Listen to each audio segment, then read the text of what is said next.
Hi, I'm Chuck Myron, And I'm his wife, Taryn Myron. and we're married to Saturdays. Married to Saturdays. Welcome back. All right, here we go. So, just wanted to address, unfortunately, another loss for Florida State right off the bat here Very sad. against Miami at home in Tallahassee. I think, look, Miami seems to be, if they're not number one, they ought to be super close. I mean, that seems to be an elite team. And Florida State, of course, got down 28-3, battled back, became 28-22. We all know about Mario Cristobal in late game situations. Yes. But, so tell me your thoughts. Yeah, so you're right. We were down 28-3, came back 28-22. I feel like our team didn't start showing up until the fourth quarter. And, of course, unfortunately, by that time, it was too little too late. And I feel like this has been the same pattern we've gone in the last 2 weeks. So I think our team needs to learn how to get back to start strong, start fast, how they did versus Alabama.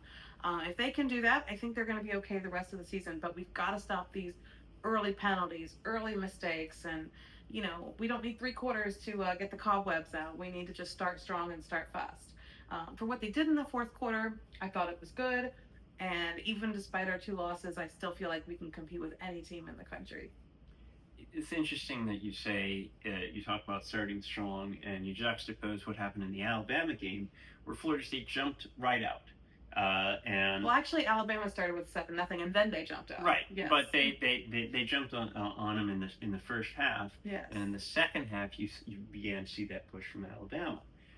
You have not seen that in the last 2 games from Florida State, where look, their best ball was played maybe a little too late. Yes, I agree. So let's see if they can get that started a little bit earlier this week against Pitt. But we'll talk about that in a little bit. Yeah. And one thing I'll say about Miami, though, is clearly they made a huge statement. Yes. With the win on the road against a rival team that had looked pretty good so far this season. And kudos to Miami. They did great. Carson Beck looked really good overall. I think they're headed in the right direction. I think they're headed towards that ACC championship game. And you're absolutely right. They're an elite team. Talk about a team that can compete with anyone in the country. It's definitely Miami. Is this going to be the year that they finally win the ACC, their first time even a contender since 2004, since joining the conference? Well, elite players on both sides of the football. But one thing that you look at with Miami is that ability to close games. Mario Cristobal, we all know about his history at the end of games.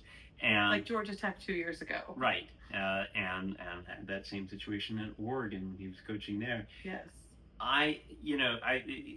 What you have to do in college football now, if you're going to win the national championship, is not just survive the gauntlet of the regular season, but you have to win 3 or 4 competitive games in the playoffs against competitive opponents. Yes. Where you will get in to tough situations more than likely, where you're going to have to make smart decisions at the end of the game. So, I think what Ohio State did last year. That's the question that we have to see about what's going to happen with Miami. That particular thing is, can they consistently close out games, win those close 1-score games? Because historically, we haven't seen that from Miami under Cristobal. Right. And look what happened at the end of last year with Miami. Same thing. They were doing great. They were headed towards ACC title contention.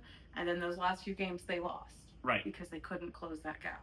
Well, they sort of, the end of the season was a whimper for Miami. It's sort of like sometimes how the ends of games are. So I think consistent effort, 60 minutes, full season, that's what we've got to see from this Miami team to really prove that it's different than the Miami teams that have come before it. Absolutely. Only time will tell. We're excited to see it. All right. So now that unpleasantness, I think, is out of the way. Yes. I don't want to cover any more Florida State losses. Hopefully we'll win everything else this year. Well, look, that's the thing, though, for Florida State. They now have the opportunity to go 10-2. Look at what last year's national champion did, Ohio State, right? They lost to a team that was an elite team in the regular season, the elite team in Oregon. In Oregon. Maybe that's Miami this year. Maybe. And then they had lost to a team that they really did not have business losing to. Their rival, in Michigan. Yes. So that profile fits Florida State. If we extend out, and get to a 10-2 Florida State, and if we have a Miami that's sitting there at 12-0 or 11-1 at the end of the season, and I think there's another team that took a loss last weekend, and I think that profile, you could say they fitted as well. Okay. Penn State. Ooh, I don't know that you want to fit Penn State in that profile. Well, let's talk about that loss. Let's think about that. Oregon. They lost to Oregon. Elite team. Kind of like how Ohio State lost to Oregon in the regular season last year. Very end of the game. And then they lost to a team that they didn't have business losing to. That's UCLA for Penn State, of course, Michigan for Ohio State last year. Now, Penn State has a lot of work in front of it if they want to get into the playoffs. Or into that Big Ten title race as well. Same thing for Florida State. And so we talked about conference titles. Again, Ohio State didn't even play for its conference title. Right, exactly. They won the national championship. Yes. So this is the college football reality that we live in now. Mm-hmm. And what the assignment now for these two teams is not to forget that. Right. Because essentially, for Penn State and for Florida State, they now have to win out. Correct. Right? So in that sense, it's kind of like college football as we knew it before the last couple of years. Right. So it's win all your games, and then you'll be maybe in the mix for a national title. You might be. That's kind of what we have in front of us for Florida State, for Penn State, for Notre Dame, for these other two lost teams that are out there. Two is the sort of magic number where you would have a tough time making the playoffs at more than two losses. But if you can finish strong and you're sitting there with two losses and marquee wins or losses to marquee opponents, then you can make a strong case that you belong in that field of 12. Well, Florida State has the marquee win against Alabama. They have the marquee loss against Miami. However, I think Penn State is completely different. Yes, they still have Ohio State on their schedule, and they could absolutely pull it off. I'm not saying Penn State can't beat Ohio State, but Penn State doesn't have that kind of resume yet. Well, look, lots of season to go, but think about, look, the season is not over for Florida State. Right. The season isn't over for Penn State as low as they got Correct. knocked down. Correct. And so, and the season's not over for Notre Dame and some other two. And Texas even. In Texas, right. So, you've got a lot of teams right now that are sitting in that position, but that have an opportunity now to go out and just run the table. And it's kind of like college football the way it used to be. Yes, that's true. All right. Well, let's get started with this week's rankings. There's a lot of movement, as we've kind of alluded to. So I can't wait to hear what you think on each of these teams, if they're overrated, underrated, or properly rated. So let's get started. All right. All right. At number 25, we have Florida State, who survived the rankings. Well, so Florida State, it's a really interesting resume, right? Because you have the losses to Miami and Virginia.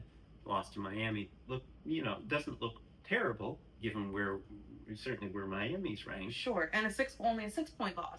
And they have a win over Alabama, which is a top 10 team now. So and a double overtime loss to Virginia, who is also going to be in the rankings. So if you think about all of those factors, all of those teams are ranked, and all of them right now are ranked more highly than Florida State, even though because we're 25. Florida State has a win over one of those teams. I think Florida State at 25 is underrated. I agree. I think that because of that Alabama win, that really helps, and because of these losses we've had, double overtime for one, fourth quarter for the other, but small losses, not blowouts, not by 7 points or more. So I agree with you. They are definitely underrated. I'm just happy we're still in the rankings. Yeah, I think that's well, look, that's the key, right? But I think they should be higher, and I think obviously if they keep winning, they will be higher. I agree. All right, at 24, entering the rankings, we have the University of South Florida, the Bulls. USF, obviously they, were knocked down. That's another team that got knocked Yes, down by Miami. By Miami, exactly. They belong. They have the win over Boise State, the win over Florida. If Florida has the win over Texas, now that win looks a little better for South Florida. I still think that's a team that's looked really impressive. And look, Miami is going to knock down a lot of teams. It seems like so. I think they're properly rated at 24. For now, I agree with you. Number 23, we're going to stay in this whole group of 5 with Memphis. So basically, what the rankings tell you is that Memphis is that one iota, that one cut above USF, even though Memphis hasn't put together quite the schedule that USF has. I think right now, and the other thing that telegraphs is that if both teams win out, then you would see Memphis and USF, perhaps Memphis get the bid over USF. Perhaps. Obviously, it's a different AP rankings, a different set of people than the committee, but obviously the AP does have influence. They're ranking all throughout the year. The committee sees those rankings, and so it's tough you can't just completely discount them from your mind. They're going to stick there, and it's very interesting to see Memphis right there. So in essence, the AP voters saying that they value an undefeated team that's played a weaker schedule over a one-loss team that's played a really strong schedule. Right, and that one loss is not to another conference opponent. It's to Miami, the number 2 team in the nation. So, which I think sets something of a dangerous precedent if you do that. Why then schedule teams? Why have compelling games if you're going to get punished for it? I don't like that. I think Memphis is overrated. I agree with you. And if I were a pollster and I could switch it, I would switch USF and Memphis. I would too. All right. So at number 22, we have Iowa State. Well, they got knocked down a few pegs. They got a big loss this week. Yes, I think now they're properly rated. Yes.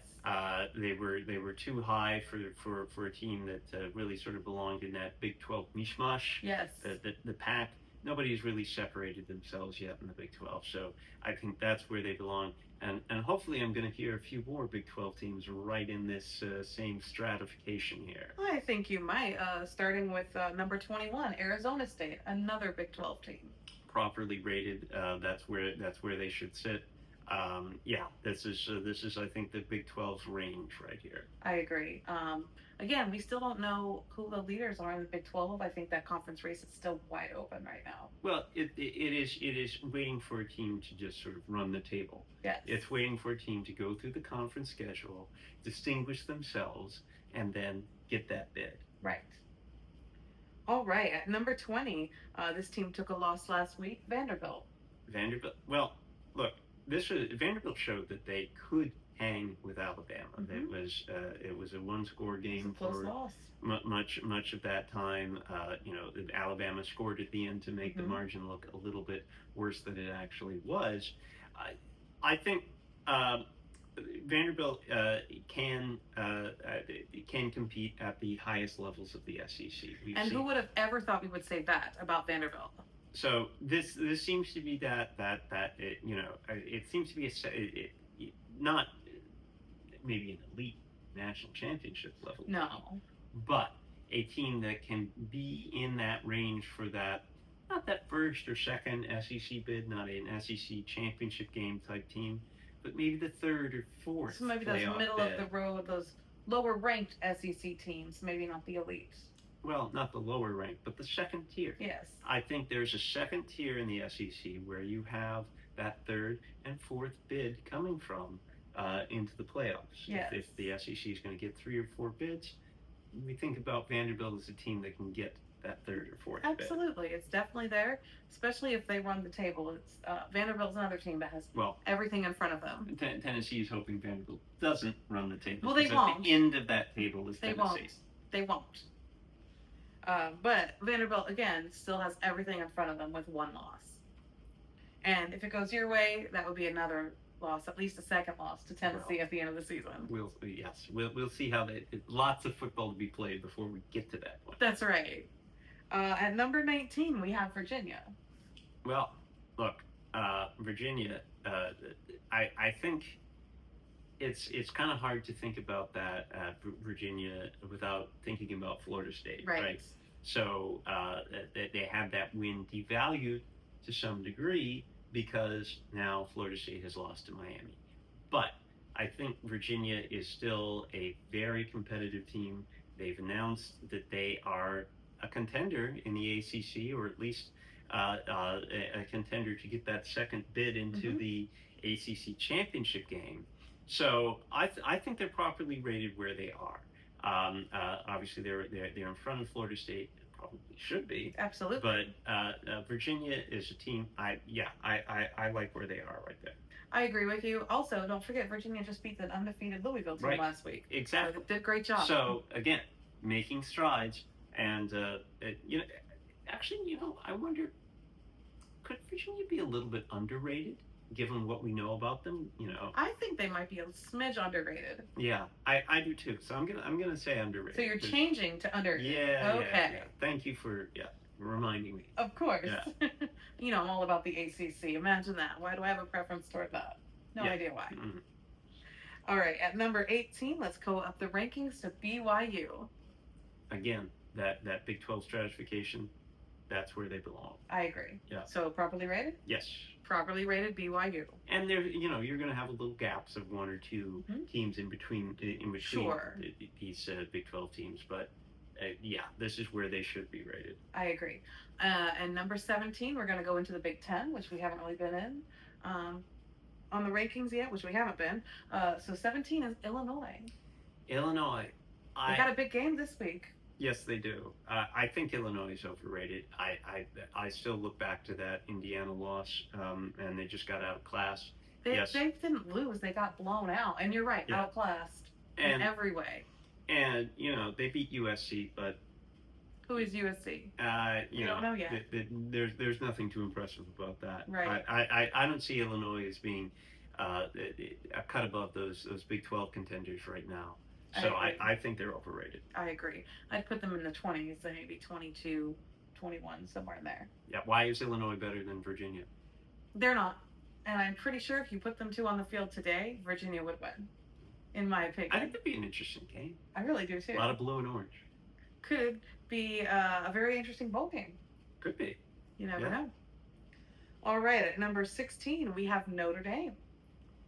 Notre Dame. So this is the Notre Dame redemption tour. Yes. Because they have all of this, they have their two toughest games in the regular season at the beginning. Yes. They lost them both. They're 0-2. And now they have a schedule that they can go out and conceivably run the table. It's a very manageable schedule. And so you're going to see them continue to climb up the rankings. I'm actually going to say that they're overrated right now because, I think if we continue to elevate Notre Dame, if they do get to 10-2, at this trajectory, they're going to be a top 5 team in the rankings, which is wholly inaccurate. I think you have to remember that this is a team that, yes, they played credible opponents. They played Miami. They played Texas A&M. But look, they still have a little ways to go. So. Yeah, you think about the other two lost teams. You think about Florida State. Why is Notre Dame ranked more highly than Florida State? Notre Dame doesn't have already. Miami. They both.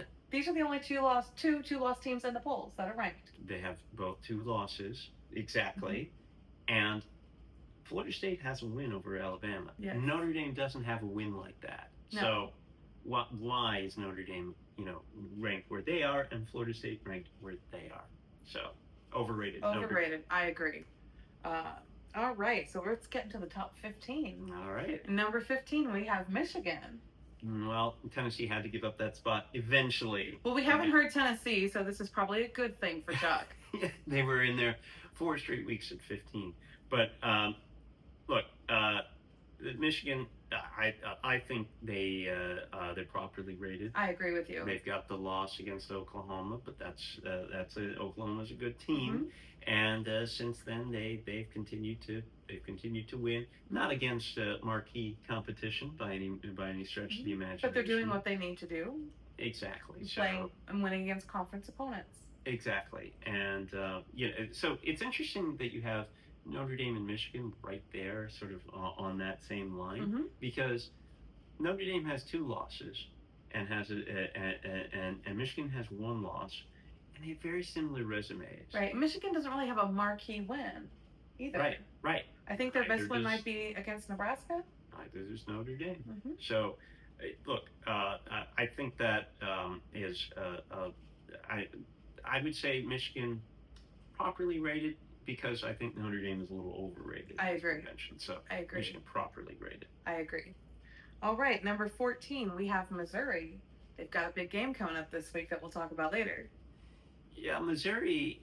I get you have an undefeated SEC team right there, but have they played an opponent that is worthy of their ranking? I mean, their best win, I think, is probably against Kansas. Yes, I think so. And so, why wouldn't you have them in that Big 12? No disrespect to Kansas, but that is your best win.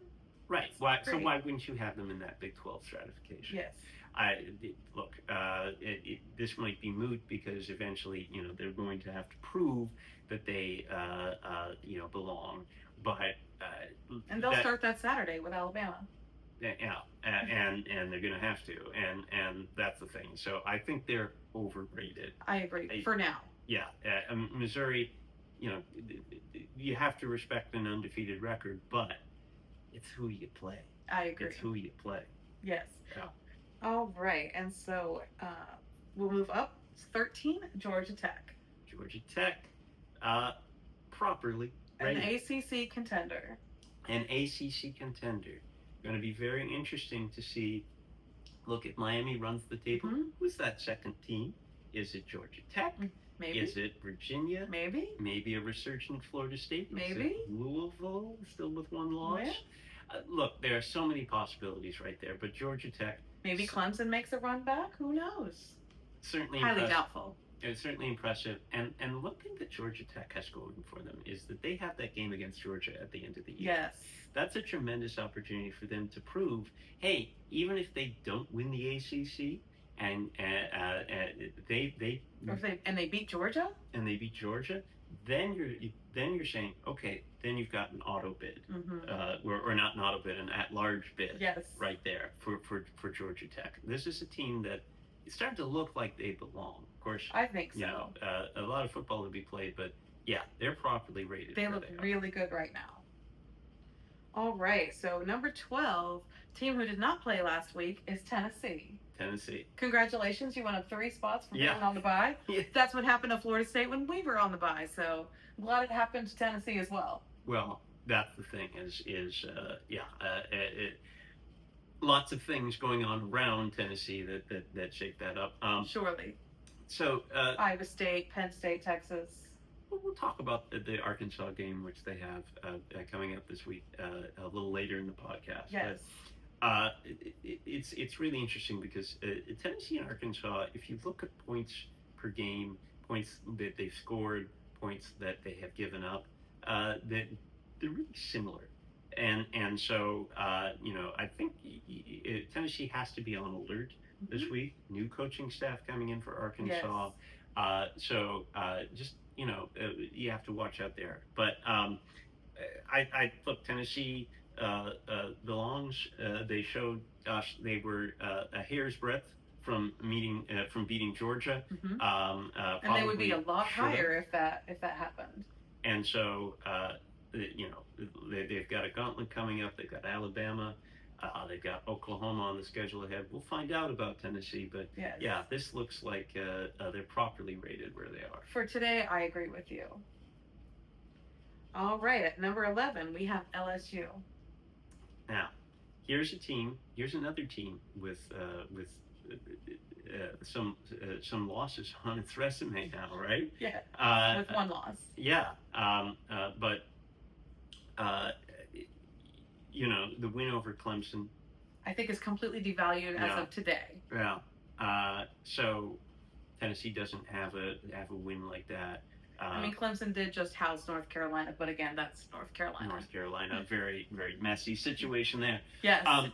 So, LSU and Tennessee, you could flip flop them if you wanted, but they look very similar in that they have that loss. Both have the loss of the elite teams.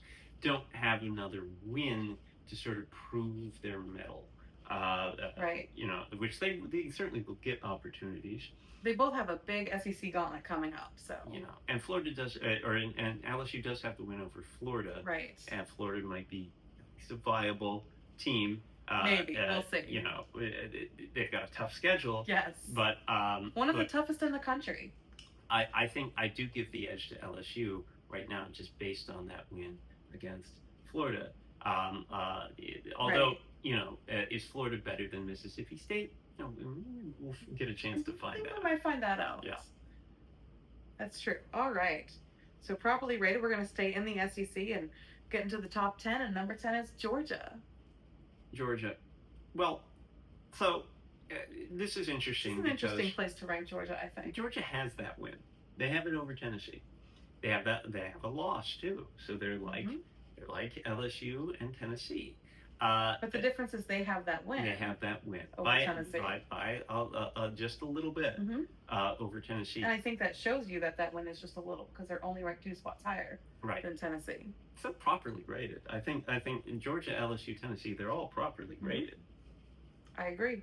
I think that would be a really interesting competition between Tennessee and LSU, but you don't play them this year. Right.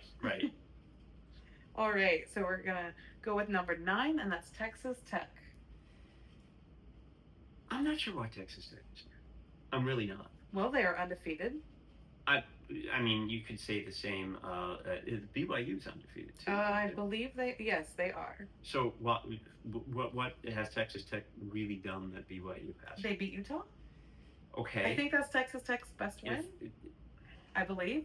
Yeah. Okay. But is it enough to vault any Big 12 team above the Georgia, LSU, and Tennessee? I don't think so. Yeah, I don't think so either. Obviously, you're comparing apples to oranges a little bit. But what conference do you value? What conference do you think is better, SEC or Big 12? Right. I think most people would say SEC, and if that's the case, well then, what is this Big 12 team doing above those really heavy hitting SEC teams? Exactly. Georgia, LSU, Tennessee. Yeah, I agree with you. I think they're substantially overrated. I don't think they're a bad team, but I think right now they're substantially overrated. Yeah, and the only losses for those SEC teams, by the way, Georgia, LSU, Tennessee, against other SEC teams. And elite SEC teams. Exactly. Really. So, I don't get Texas Tech being there. I agree with you. Overrated. I think they should be like 15, somewhere in there. In that with the stratification with the other Big 12 teams. Exactly. That's where they belong. They just haven't proven themselves yet. And then you can put them on top of that. If you value that Utah win, sure, put them on top of that pile. Sure. But yeah, I mean, for that much separation to exist between Texas Tech and the next, how many spaces is it between Texas Tech and the next Big 12 Let's team? Let's see. Texas Tech is 9, and the next Big 12 team is BYU at 18. That's ludicrous. Yes. That it doesn't compute. Agreed. All right, number 8, we have Alabama. Alabama, interesting team. Yes. Interesting team. Lost to Florida State. Beat Georgia. Beat Vanderbilt. Mm-hmm. I think they should be They've higher. got a big game this week. You think Alabama's underrated? I think they're underrated. I think they're underrated. I mean, I'll agree with you because that makes our win look better. Well, you beat the number 1 team, Alabama? Sure. The argument against Alabama is they lost to a team that lost to Virginia, but Virginia's ranked. Mm-hmm. That team that lost to Virginia is ranked. Why have Alabama a little bit lower than the elite teams? I don't think they. Why is Alabama not a top 5? Right, and since week 2, Alabama has played really well. and they're getting better. Mm-hmm. They look like they're getting better. I So agree. Alabama, look, I think they're a little underrated right there. Agreed. All right, number 7, we have Indiana. They've got a huge game this week. We'll talk about. Yes, they do. Look, I'm of the opinion that Indiana is an elite team this year. I think they can compete at that highest level. I agree, and we'll find out this weekend. And exactly, I could come back here in a week and we say, well, we were wrong. I was wrong, but yeah, Indiana completely belongs here. They might even be slightly underrated. Do you think Indiana should be what we were viewing Penn State at the beginning of the season? It seems like it. Okay. It seems like it. I mean, that's what they've proven on the field. They have. So, where unfortunately Penn State has not proven it. Well, no. And Indiana has. They've done a great job this year. Indiana has. Yeah, and so they now get that test against Oregon. Mm-hmm.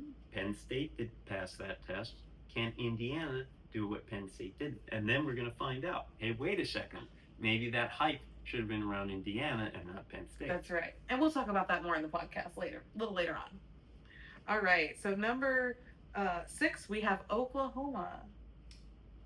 Well, look, there is some thought that maybe John Mateer will play against Texas this weekend.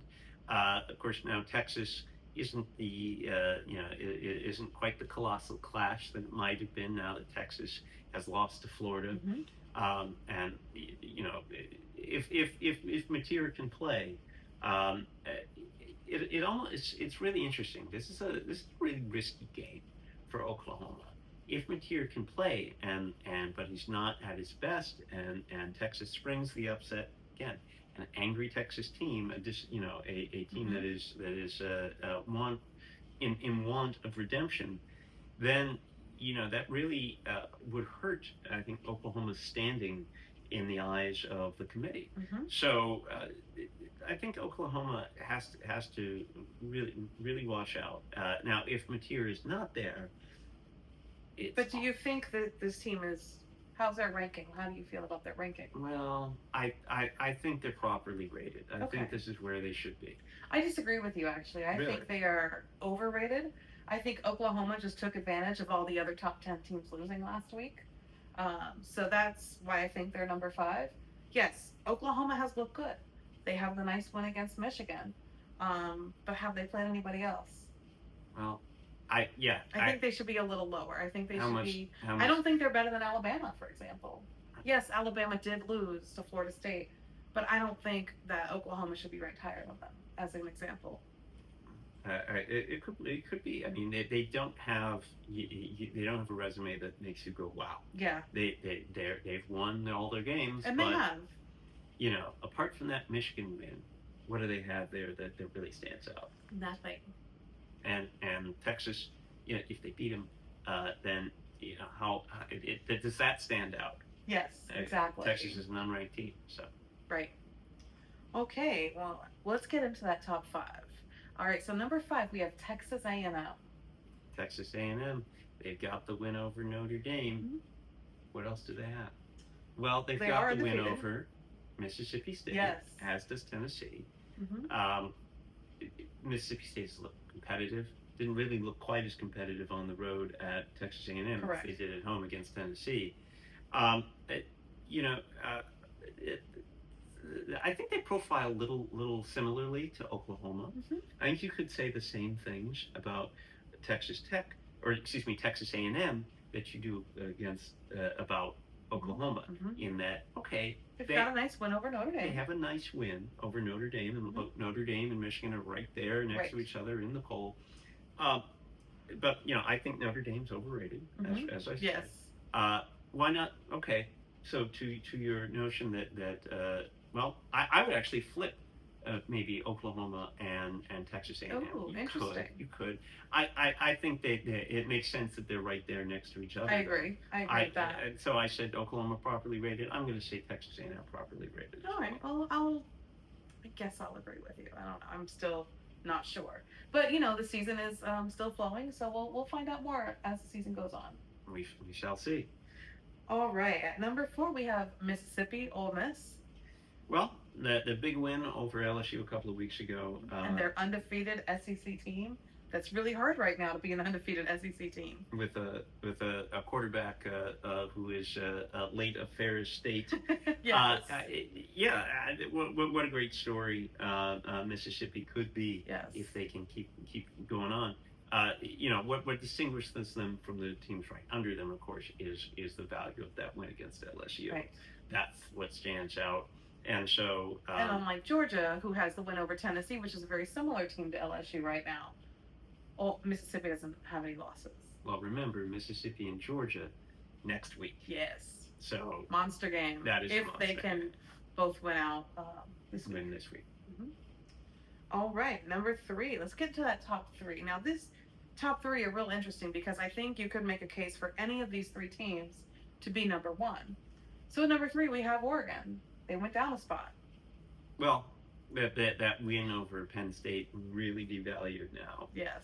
I think. Look, they passed the eye test. Right? They look good. For whatever that is. They don't have a marquee win though. Not anymore. They don't. And so I think there's a little bit of poll inertia. We thought that win over Penn State meant something. Maybe it doesn't. Maybe they should be there with the Oklahomas and the Texas A&Ms. Maybe. Maybe where they sort of were, there's a 6 before they beat Penn State. Right, but they've got a big test in Indiana this week. So I think we're going to find out if Oregon is deserving of their ranking or not this week.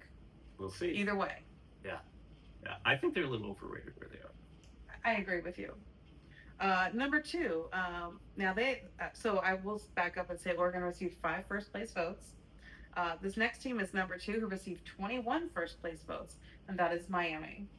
Look, this is going to be difficult because I have a lot of respect for that number 1 team, that defending national champion, that put a big stake in the ground. At least we thought. Yes. With a win over Texas. And I feel like that one is devalued now.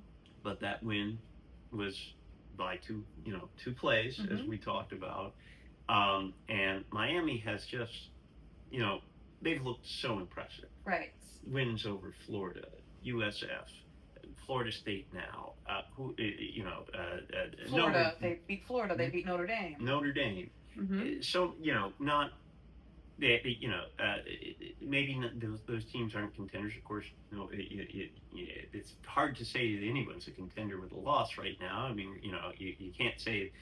You couldn't say that they would have a win over another top 5 team. Yeah. But look at those wins. Exactly. That's a lot. Like who you just said. That's a lot. Florida State, Notre Dame, University of South Florida, Florida. Yeah. Just incredible. The volume of that. Yes. Of those really, tough teams, and they've knocked them over them all. Yes. And so, look, Miami should be number 1. They're underrated. I agree with you. Poll inertia is carrying the day again. Yes. And of course, at number 1, which only had 40 first place votes. So they did have more first place votes, but they weren't overwhelmingly, just had them all basically. And that's, of course, Ohio State. So let's talk about this. So you say Miami should be number 1. Ohio State, do you think they should be 2? I think so. They're still the defending national champions, and you have to give credit to that. They're still, they have multiple wins over Power 4 opponents. But not as strong as Miami's, I will say. And now that Texas win is devalued. Right. They took care of Washington, and then they played Minnesota this week and took care of them as well. Yeah. But again, Washington and Minnesota are not the type caliber teams that Miami has beaten. No, they're not. So, And Texas now, you can probably equate that to their win over Florida, Miami's win. No Oregon on the schedule for Ohio State this year. Really interesting. Yes. Ohio State. We thought Penn State would be a marquee game, but maybe it won't be now. Right. So it's going to be interesting, I think, for Ohio State this year. Right now they're getting past. I think they've gotten passed by Miami. I agree with you. Ohio State still looks good. They're still doing what they need to do. But I agree, they just don't have the um, the quality wins that Miami has. Now, the resume is not as good. Yes, exactly. And those are the rankings. All right, well, let's take a look at the games we've got coming up. Yes, let's do that. All right, so look. We've got an action-packed week. Week 7, full conference slate. We are into the meat and bones of the college football season. So it's getting really, really good. So let's talk about those week 7 games. I like to call it the sinew. The meat, the bones, the sinew of the season. All right. The words guy. Like some gristle. If you don't know, he's a words guy. Well, one of the teams that we just talked about, USF, they are at North Texas at 7:30 on Friday on ESPN2. So the interesting thing about that game is that North Texas is 5-0. Oh, okay. And who would have thought? Congratulations, North Texas, on being undefeated so far. Right. So USF 4-1, but obviously North Texas has not played the kind of teams that of USF course. has, and that's why USF is in the rankings. That's why I think USF should be a little bit higher in the rankings. Should be over Memphis, which has not played the kind of schedule that the USF has. So, but I think that's an interesting game. I think it's one you should watch. Yes. About that automatic bid that the group of 5 gets. I think both of these teams are in contention for that. I agree. And if for either USF or Memphis, they've pretty much got to win out to get that spot. So, like every group of 5 team. Also Friday night, there's another game that's at least mildly intriguing. 9 o'clock FS1, Rutgers at Washington. Okay, tell me why this is intriguing. Washington is 4-1. Their only loss is to Ohio State. Correct. And you've got Rutgers coming across the country to play that game at night. Look, this is the kind of game that Washington really should look dominant in. I agree. If Washington is perhaps maybe a dark horse Big Ten contender, because the Big Ten is a little unsettled right now. Yes. I still think that's a wide open race, except maybe for Ohio State and Oregon and Indiana. So Washington, I think, has a chance to at least serve a little notice that they are a team that could make some noise in the Big Ten. Absolutely. Interesting game to watch. You're right. Because I was thinking, why was that interesting? And thank you for shedding the light on that. Well, so interesting to compare Washington with another team that I'm going to mention because they are opening things on Saturday at noon on Fox. Ohio State at Illinois. This is a big game, I think. Why do we think of Illinois, they're ranked number 17, as any better than Washington? They both have one loss, Illinois, if they lose to Ohio State, as I think most people suspect that they will, then they've got 2 losses, including the same team that Washington lost to. Anyway, I just think there's a gulf between how we generally think of Washington and Illinois, and maybe it shouldn't be there. Maybe that's the same kind of team right there that we really should think of as just about the same. You just could about be right. The same strength. But as we've seen this season, any team can upset any other team. So what if Illinois? I'm not saying Ohio State's on the upset alert. They're not on my upset alert. But what if Illinois pulls the ultimate upset? Which could happen. It is a conference road game. Yes. Penn State certainly knows what happens when you go on the road in your conference. Yes. But look, I just think Ohio State did that against Washington a couple of weeks ago. Another chance to do that. A little bit shorter trip against Illinois. Yes. A little closer. So wanted to keep an eye on. Yes. 12 o'clock ABC, Alabama at Missouri. I think this is going to be a great game. Missouri's defense has looked really good all season. However, they haven't really been tested. So Alabama is going to bring that test that Missouri has not experienced yet. Again, as we said earlier, Ty Simpson and the offense are continuing to improve since the loss to Florida State. They had a big win against Georgia. I think this is going to be a real intriguing game to watch. I have Alabama on just a very slight upset alert. actually think so. I think of Alabama as an elite team. And so, because they've shown it, apart from the game against Florida State, which was their very first, Yes.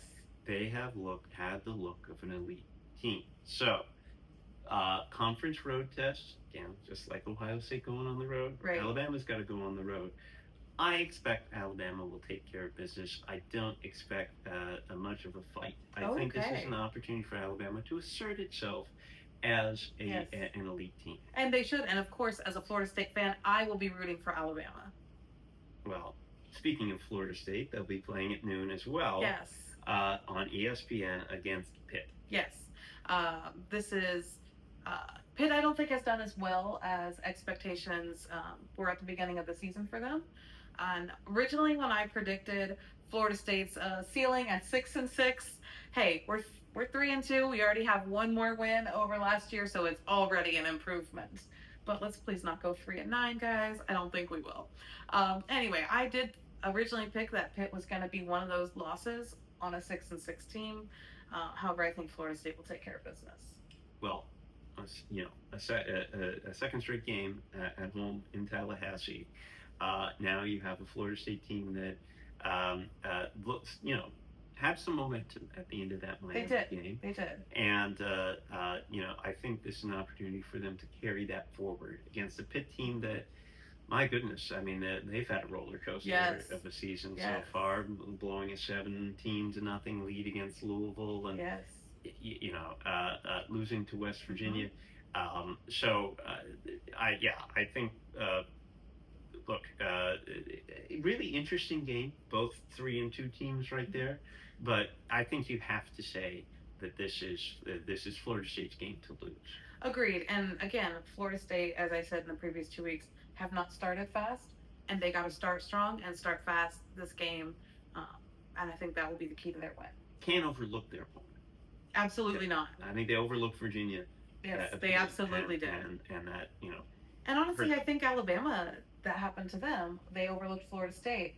There was a lot of talk this summer that Alabama was going to face a high school team the first week of the season, and they found out that's Florida State's definitely not a high school team, not this year. So it's very easy to overlook those games. Yeah, it is. And again, getting 18 to 22-year-olds to lock in, that's the challenge. So here's a team that knows about what can happen when you get overlooked.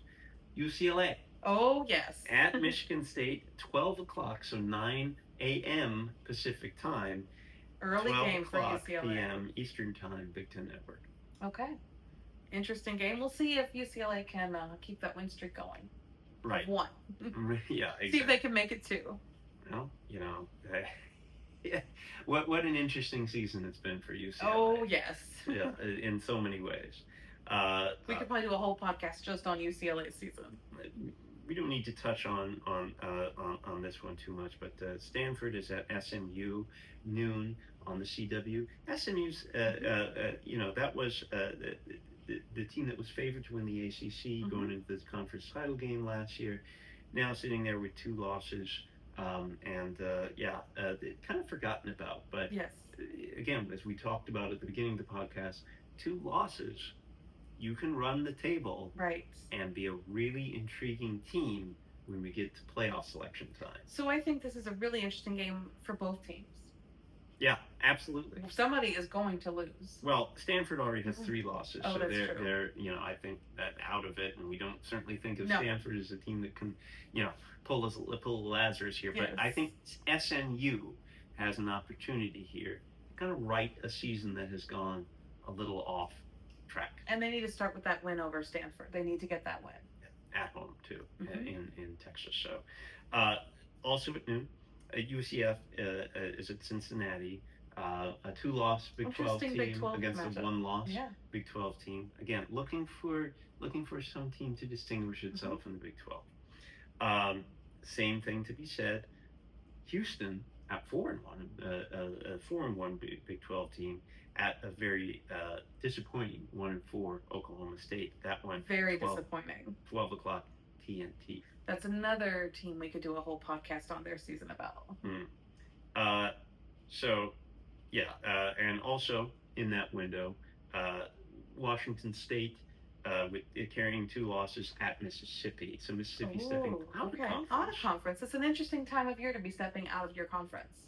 Truly. But poor Washington State, they don't really have a conference. Well, look, potential trap game. Yes. Because Georgia is Mississippi's next opponent. Ooh. So, yeah, they can't let up. Which Florida State learned. And so 12:45 SEC Network. Yes. All right, 3:30 games. This is a big one. Indiana at Oregon, both 5-0, 3:30 CBS. Is this the biggest game of the week? It's interesting because possibly. Yeah. Okay, we'll go with possibly. Well, you know what are our other choices here? Well, we'll get to that. You gotta wrap your head around that. I think it's the biggest game of the week. Yes, I do. Because Indiana, I think is an elite team. Mm-hmm. Oregon, I think is an elite team, and to be honest, I think this is it might not just be the biggest game of the week. I think this could be the biggest game of the year in the Big Ten. I would say so far. So far, okay. Mm-hmm. But this, look, if Ohio State stumbles, this could be the game we think about as the biggest game of the year, at least the regular season. Exactly. In the Big Ten. And I think if, like you said, Ohio State stumbles, the winner of this Oregon-Indiana game will be there to pick up the pieces and crawl right into that best spot in the Big Ten. Well, and think about this too. If Ohio State doesn't stumble, why is this a big game? Because somebody's got to be in that championship game against Ohio State. And it very well could be one of these two teams. Right. But don't forget there are other Big Ten teams that are kind of lurking around, like Michigan. Right, exactly. So I've got high stakes here because somebody's like going to pick up a loss. Somebody's going to pick up a loss. And, well, look, and somebody is going to have a really strong case to be, at least number 2 going into next week's ranking. So I agree. Just, a big one. This is a big one. Look, Oklahoma, Texas, same time, 3:30 ABC. Red River rivalry. This game just doesn't mean as much to me this year. No, because you either have a Mateer who maybe he's I don't think he's going to be 100%. But we know he's pushing to play. Right, but if he plays, how good is he going to be? If he doesn't, well then you have a hamstrung Oklahoma team against a Texas team that is just very disappointing. Right. But look, again, Texas. What do we say about the 2 lost teams? Opportunities. Yes. You run the table, you put yourself in position to get to the playoffs. Exactly. And it starts today. In many ways, Texas's season starts right here, where Arch has an opportunity to win a big game and redeem himself. Well, let's remember the biggest thing about this game and the history of this game. It's a rivalry. You can take all the records, all the stats, and you can throw them out the window because that means nothing. This is a rivalry game. This game could honestly go either way. Well, I absolutely. So it's fun to watch. Yeah, even if Mateer plays poor, if he doesn't, right? So you got to look, see how well does he play, and obviously we all want to see what's going to become of Arch Manning. Exactly.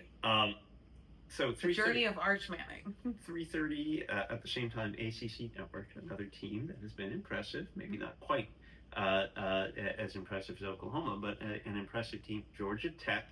They host Virginia Tech, a team that has changed coaches. Yes, they certainly have. But they've been winning since they've changed coaches. Well, can that continue in Atlanta? I'm not so sure. It's a big test for Virginia Tech. I think it might be too big.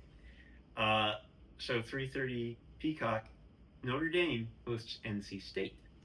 I don't think Notre Dame's going to have a problem with NC State. I don't have them on upset alert at all. No, Notre Dame at the redemption tour. Yes. The Continues. From 0-2, that schedule, it just projects very well. Yes.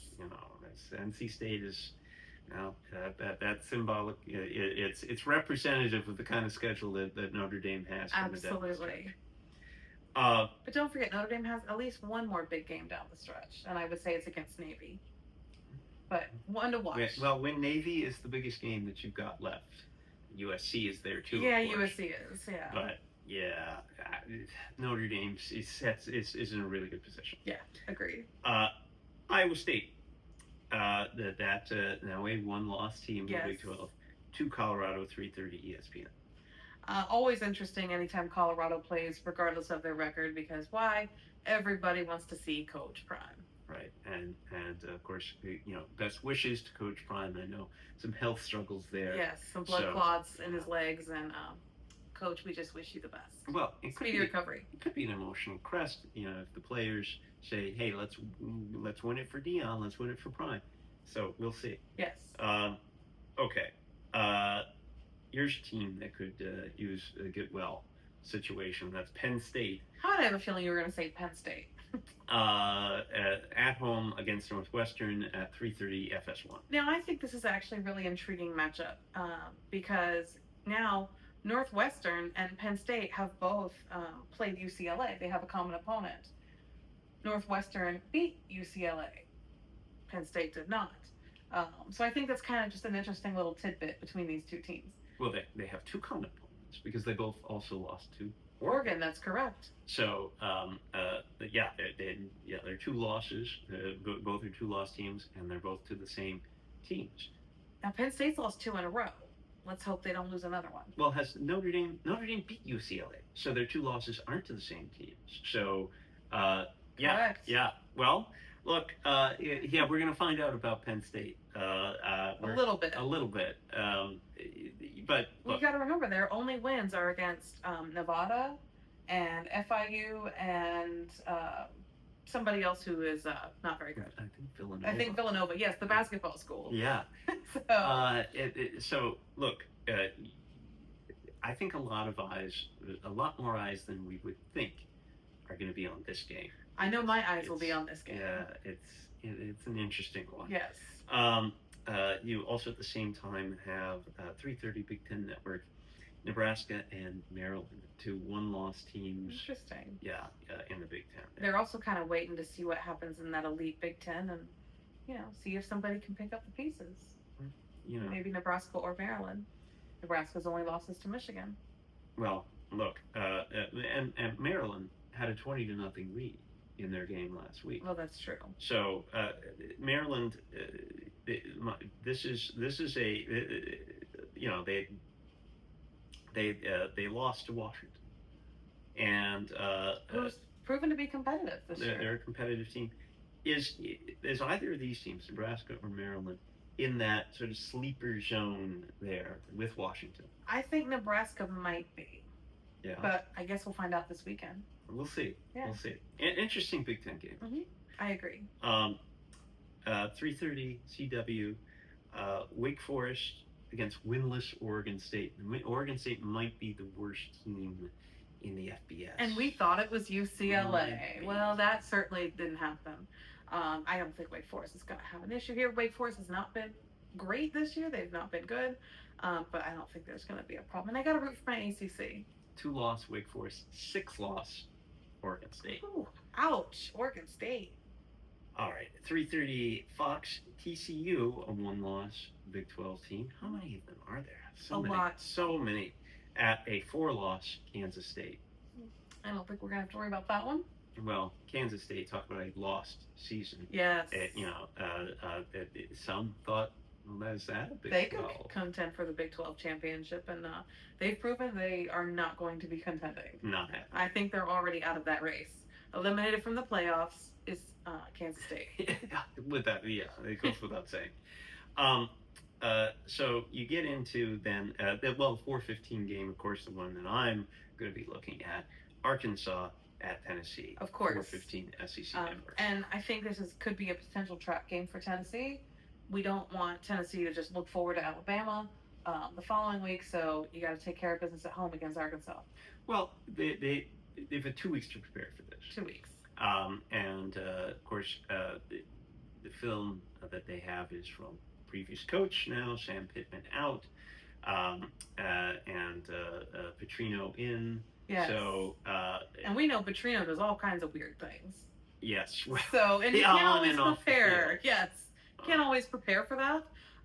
So I hope Tennessee has done their research. Well, so It's interesting. So Tennessee is a very high scoring team. Yes. So is Arkansas. Arkansas is about 25, 26. Tennessee gives up a lot of points on defense. They're about 100, 102, and Arkansas is in the 120s. They give up a lot of points on defense too. Uh, so you look at that and say this could be a real shootout. Oh yeah. And or just a high scoring game, not necessarily a shootout. Well, but if you get in those shootouts, that's the thing is Tennessee had some drops against Mississippi State. They had, Chris Brazell was called for very questionable offensive pass interference. You get enough of those plays to go against you, and you could lose a game. Absolutely. All right, so Tennessee has to be on high alert. Of course, you know what happened last year. Yeah, Arkansas did it last year. Different situation. Nico's gone. Yes. Aguilar's in.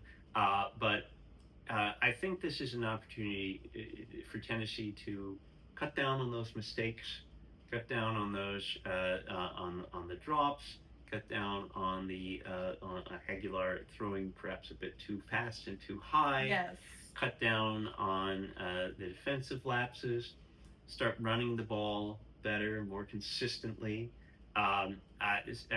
Because Alabama is just 1 week away. Absolutely. So Tennessee, if they want to contend, needs to start playing more precise football. That's a good word for it. I like that. More precise. Okay, so looking at the later games as we go into the night. The night games. Here's one. Florida at Texas A&M, 7 o'clock ESPN. It's going to be a really interesting game, I think. Because we don't really know if Florida's good or Texas is bad, although... Texas A&M. I know, but I'm talking about last week. Last week, yeah. Of course, I tend to go with the latter. I think Texas is bad. But Texas A&M, again, they have a nice win over Notre Dame. Can they keep that winning up and be deserving of their ranking? Well, Florida has proven to be feisty. Yes. This is a team with a just a monster schedule. Again, I think it's the hardest schedule in the country. Yeah, because you have to go through the SEC and you have to play Miami and Florida State. And they decided to play South Florida this year. And USF. So, my goodness, what a crazy schedule. Yes. They're going to take their licks, but the record is not going to indicate the kind of team that they really are capable of playing like. So, Florida State, feisty, dangerous. You mean Florida? Excuse me, Florida, feisty, dangerous. Florida State too, but yes. A little bit more so. But Florida, feisty, dangerous. Texas A&M, but they're at home. Texas A&M looked really good at home against Mississippi State last week. So, that's going to play to their advantage. I have missed Texas A&M on a slight upset alert, but very, very, very slight. Would be a lot different if they were going to the Swamp. I agree. As a Tennessee fan, you know how hard it is to play in the Swamp. Absolutely. Okay, 7 o'clock FS1. Iowa at Wisconsin. Okay, a Big Ten matchup. Yeah, 2-loss Iowa, 3-loss Wisconsin. Wisconsin really disappointing this year. Yes. Iowa's also a little feisty. They lost to Iowa State. They usually play well. They struggle on the road much more so than they do at home. Now, is this game at home? No, it's in Wisconsin. Okay. So. But Wisconsin's had a lot of issues this year. Yeah. A lot of injuries and. Well, but so this is definitely a secondary or tertiary Big 12. Yes. Used to be one of those Big 12 or Big 10 games. It used to be one of those Big 10 West games, right? Where when we had divisions. Yeah. Remember that? Yeah. Anybody could win the Big 10 West. Yes. So. Which Purdue won, I think, a few years ago. Yeah. It's wild. 7:30 Fox. Kansas at 2 losses carries them to Texas Tech. Okay. Kansas is not a terrible team. And I think this is another test for Texas Tech.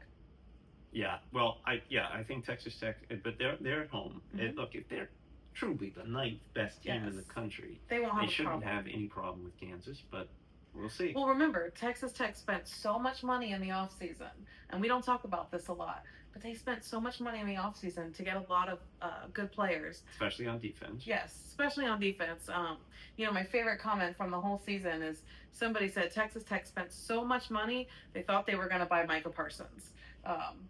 Again, my favorite comment about Texas Tech and the money they spent. But they've brought a lot of players in, so we'll see if they're worth that money. Well, you use the transfer portal, but as Florida State has proven over the last few seasons, you never know what you're going to get. You can hit or miss. That's a box of chocolates. Yes. So, yeah.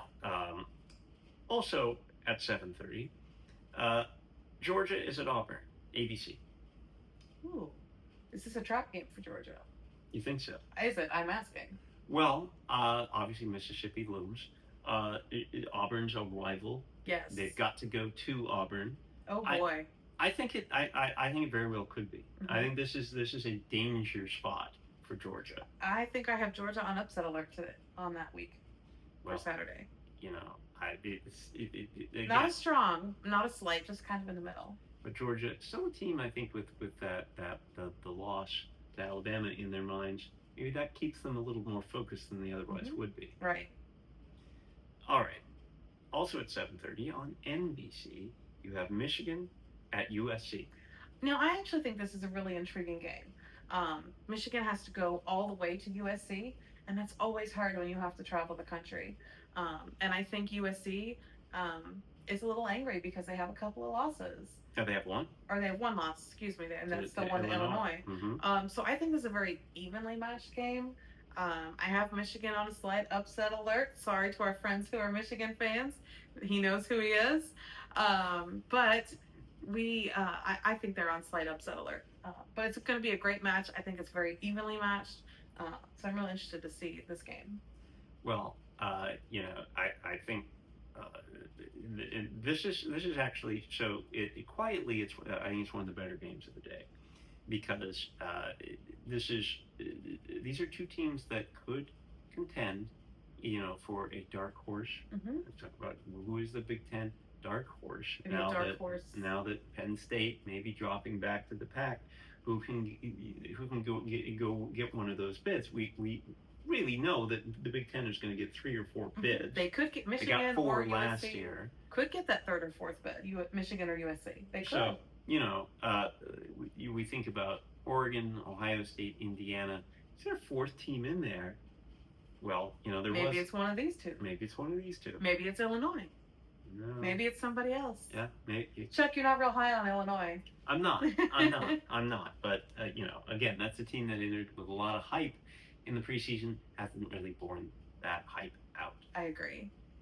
All right, these two teams are almost certainly not going to be dark horse Big Ten teams, but we'll mention anyway.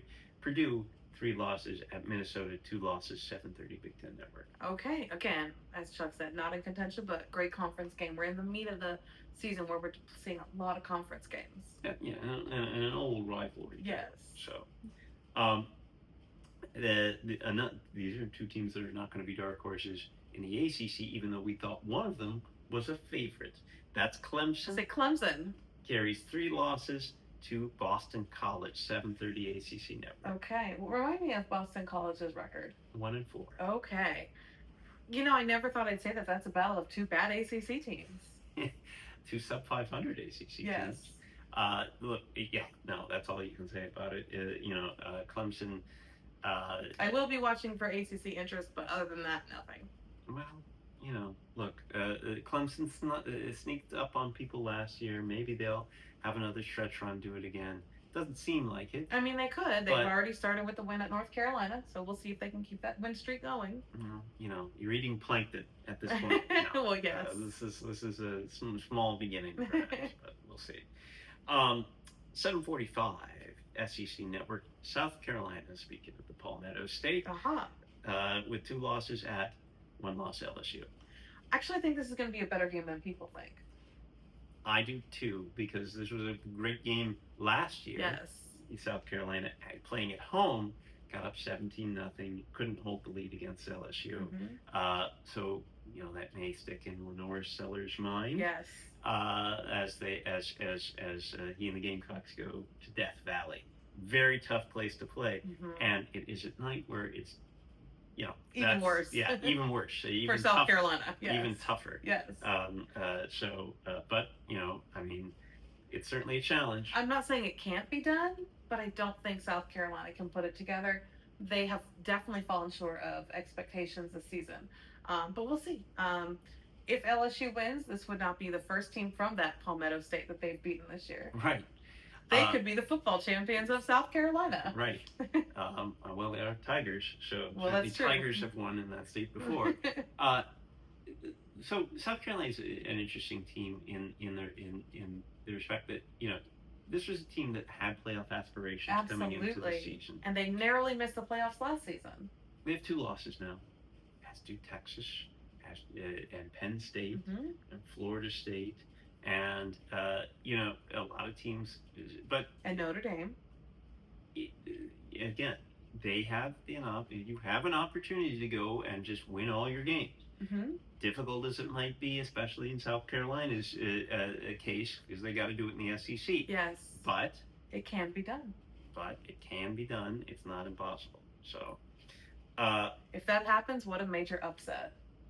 Well, look, 8:00. Undefeated BYU at 1-loss Arizona, Big 12 game on ESPN2. Again, that Big 12 race is wide open. So I don't really know much about Arizona, except they have 1 loss. But again, wide open Big 12 race. Let's see if BYU can keep that undefeated streak going. Well, look, anything can happen in that Big 12. I think Arizona, playing at home, they have a shot here. So, and BYU is going to prove that they belong in the contender. And maybe they should be where Texas Tech is. Right. You would have to think, if you're BYU, why not us? And you go 6-0. Why not us? Well, you get an opportunity to prove it with a nice conference win on the road if they can get it. Absolutely. Okay. We also have Boise State. They're now 3-2, losses to USF and Notre Dame. They host New Mexico, also 3-2. Pretty scare into a few teams. They definitely put a scare into Michigan. That one. And they beat UCLA. Right. Not hard to do. Right. Although. Unless you're Penn State. 9:45 FS1 for that one. Late game. This one even later. Arizona State and their number 21 ranking with their 1 loss at Utah. Another one of those Big 12 games. It's really intriguing. And I think Utah had the expectation to win the Big 12 this year. So do they have 1 loss? What is Utah? They have 1 loss. They're not ranked. Okay. I think this is a really intriguing matchup, actually. I think, whoever wins this game is going to be ranked. Arizona State has to win this to keep their ranking and to prove that they're relevant in the Big 12. This might knock if who are they playing again? I'm sorry. Utah. Yeah, Utah. Sorry, I lost my train of thought. If Utah loses this game, that might put them out of contention right now for that top Big 12 wide open. Well, look, Utah is sitting there at 4-1. They have the loss to Texas Tech. Texas Tech is sitting there at 9, and Utah's unranked. Yeah. Why? That makes no sense. Why? So that's the only difference in those teams right now, on the field. Right. Yeah. So 10:15 ESPN. Good game to watch if you can stay up that late. Right. So that's about it for games that for ranked teams, Power 4 teams, games you want to watch. Games of intrigue. So any other thoughts before we wrap it up here? I think it's going to be a great week 7. Like I said, I love that we're in the meat of the college football season. It's my favorite time because we get these conference games and we really figure out who is good and who is not, and who is underrated and who is overrated. So I love this part of the season. The sinew. Make sure you watch. The sinew. The sinew. And speaking of best words, subscribe. Hit the subscribe button. And we'll see you soon.